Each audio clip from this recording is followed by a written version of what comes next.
What's up guys? In today's video, I'm going to be sharing with you an easy investment that anyone can make into their Airbnb, whether you host your property, manage another person's property, whether you want to invest in properties for Airbnb.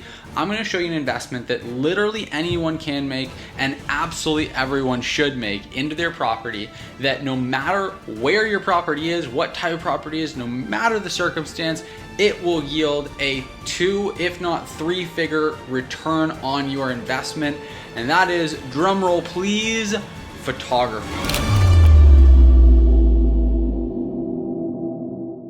Photography is the one thing that you absolutely should be investing more money into. I can tell you for 99% of you out there watching this video, however much you're spending time and money-wise on your photos, you should be spending more. I'm gonna give you some tips and strategies in this training for how to allocate that time and that money effectively to get the right photographer, the right photos, and get way more bookings at way higher rates for your short-term rental property as a result.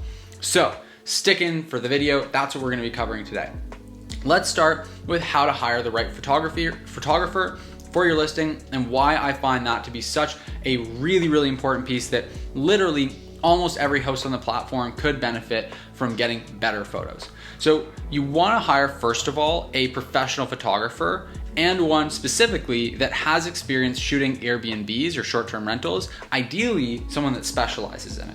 Now that can be hard to come across, but I wanna back up a little bit here because I know that even when I said you should hire a professional photographer, a bunch of people watching were questioning it because I know from going on to Airbnb all the time as both a host, property manager, investor, and guest on the platform that a bunch of people out there are taking photos themselves. They're grabbing their smartphone that shoots really nice photos and they're taking photos, but the angles are horrible, the lighting is terrible, the framing is bad, they're not taking the right photos. So if you're one of those people, bear with me. I'm gonna share with you throughout this video a whole bunch of different things that you're gonna be missing out on that are causing you to lose money by not spending money in this really important place. So first off, hire a professional photographer. The reason for that is they're gonna know how to get really good lighting, how to get really good angles on the property. They're also just gonna have better equipment, like a wide angle lens, that's gonna allow them to capture spaces in a different and better way than your smartphone is gonna be able to, or than you likely would be able to with your amateur photography equipment. Even if you have a DSLR, if you don't have a variety of lenses and know how to use them, how to set the right exposure, how to get the right lighting, all these different things, if you don't do it properly, then you're missing out big time. So, professional photographer, that's why. Now, specifically hiring one that specializes in, or at the very least has experience with shooting Airbnbs and short-term rental properties, that's really important as well, because shooting short-term rental properties is actually quite substantially different from shooting other real estate. Like for example, if you work with a photographer that works with a lot of realtors when they list the property for sale. When you're listing a home for sale, more often than not, you're just photographing the space. I don't know if you've seen realtor.com or realtor.ca listings lately.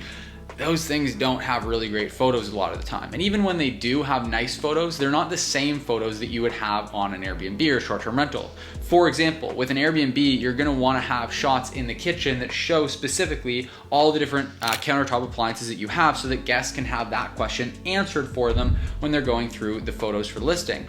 But when you're shooting a listing to sell it, none of those countertop appliances come with the home, so why would you get that photo? That's just one of many different examples of the types of shots that you would want for a short-term rental that you wouldn't necessarily want for any other type of photo shoot. So having a photographer who knows those types of shots, knows to pull out the pull-out couch, do it up as a bed, take a photo of it as a bed in addition to the photo of it as a couch, making sure that the photographer knows to get all the right lighting, all these different angles, to actually set the table, make sure it's all set up, to break out the board game, put it on the table, and actually help guests to envision themselves there playing the board game, or to put a nice fresh cup of coffee out on the front patio and put it on the table and stage a nice shot there with the steam coming up. Like all these different little detailed things, they're gonna help guests to do two main things, which are answer the questions they have about the property and help them to envision themselves and get excited about envisioning themselves in that space. Those are the elements that an Airbnb or short-term rental photographer brings to the table that other photographers don't.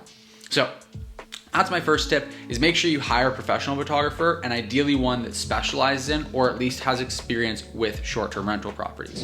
Guys, just want to take a quick break here to say that for those of you watching who want to build cash flow and long-term wealth by purchasing Airbnbs and short-term rental properties, there's a link in the description right down below for a free training that'll walk you through my exact strategy for investing successfully in Airbnbs. Now, if you're not ready to actually buy properties and you want to get started managing other people's properties on Airbnb the same way I got started and build a full-time income managing other people's properties, there's actually another free training linked in the description down below as well that'll be a really great fit for you.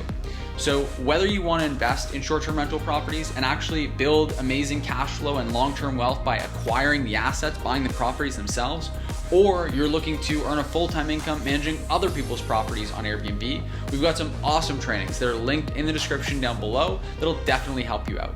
When you sign up for the trainings, we're also going to send you a few other tools and resources completely for free just to help you get started. Again, the links to sign up are in the description down below, and both trainings and all the tools are completely free. So make sure to register for the trainings, links in the description down below. Now, the next thing you want to do is make sure that you give them a shot list. So again, you can check out other videos and other free trainings that are in our description, everything like that, to see the different shots that you should get. We have like a full shot list that we give to every one of our photographers that goes through all the details.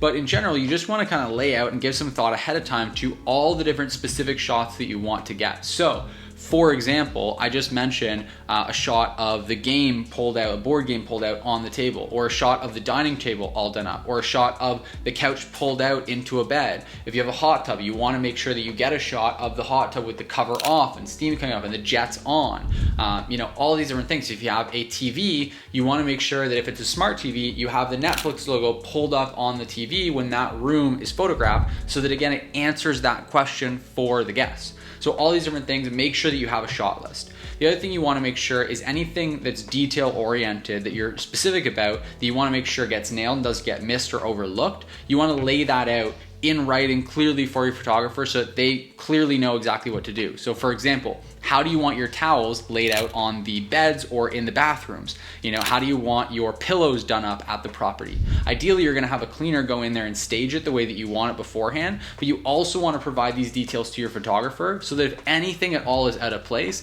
they can quickly just correct it before they take the photos. Because changing that after the fact is going to be difficult to impossible, whereas if your cleaner could just, or your photographer can just adjust something quickly, pretty easy to do when they're there, as long as they actually know what to look out for. Now, the other thing you want to do is make sure that your photographer is getting a ton of photos and they're getting them ideally at golden hour. That's a really big one. You want to make sure that there's lots of lighting coming into the property. You want to make sure the exterior shots look really good if exterior shots are applicable for your property. And you want to make sure that they're going by and getting tons of photos as well. You want to make sure that they get all kinds of different angles, all kinds of different photos, so that ideally you can pick and choose the best ones that you like the most that are going to kind of help people to get a full picture of the property. So those are some of the main things that I look out for when it comes to my photos. I also, if you want to do some research, there's a style of photography called flambient photography that I personally have really taken a liking to for more rural properties where there's a lot of outdoor setting that you want to highlight. Basically what it does, it allows you to take a photo of the interior room of the house, but really show the outdoors in the windows. Normally that kind of thing would be out of focus, so it would be blurred out, but with flambient, you can get a really nice mixture of seeing the room really clearly, but also seeing the exterior shots really clearly. HDR photography, high dynamic range photos can also look really, really nice as long as they're not overdone and look too fake. All these things that, again, if you want sort of a North Star to focus on, you really want to be looking at answering or accomplishing two things with your photos more than anything. One, answer all the questions that guests are going to have, and two, help them to envision themselves in the space. All these different things are going to help them to do exactly that. And so if you can nail this, then you got to think that's the first thing that a guest is going to look at once they click through to your profile. 9 times out of 10, the first thing they do is going to click on the photos. So if you can successfully take really beautiful photos that wow them, and they get excited about and can really envision themselves staying in the space, and all their questions get answered about the property as they flip through the photos, then there's a way higher likelihood that that guest is actually going to book your property. So spending, $3, $4, $5, I've even spent up to $800 on photography for one single property. Spending that money is going to result in more bookings, and depending on your nightly rate, it literally is only going to take a couple of nights out of the entire year that you get booked where you otherwise wouldn't have, for that photography to pay for itself and get all your money back for it. So this to me is without a doubt the lowest hanging fruit for most, if not almost all hosts on the short-term rental platforms, Airbnb, VRBO, what have you. The other big benefit here is that as long as you get permission from your photographer, you can often use these photos on social media as well if you are developing a direct booking strategy and putting the property up on social media. That's another really great strategy as well, that photos just give you, again, another a great way to grow that profile as well. So again, if you have any questions about this, if you have any thoughts, if you have any tips that you found really helpful working with your own photographers, anything at all, let me know in the comment section down below. If you liked this video and you got value from it, please do give it a thumbs up. Hit that like button. It really helps me out a lot with YouTube's algorithm with helping to grow this channel. And if you're here, you're watching this video and you're not yet subscribed, which I know a bunch of you guys are not yet subscribed to the channel, make sure you hit the subscribe button. Stay up to date. We post 2 new videos every single week, helping you to improve on Airbnb, make money on Airbnb, whether it's hosting, whether it's managing, whether it's investing. So make sure that you subscribe so you can stay up to date with those 2 new videos every single week. And I'll see you in the next one. We'll be right back.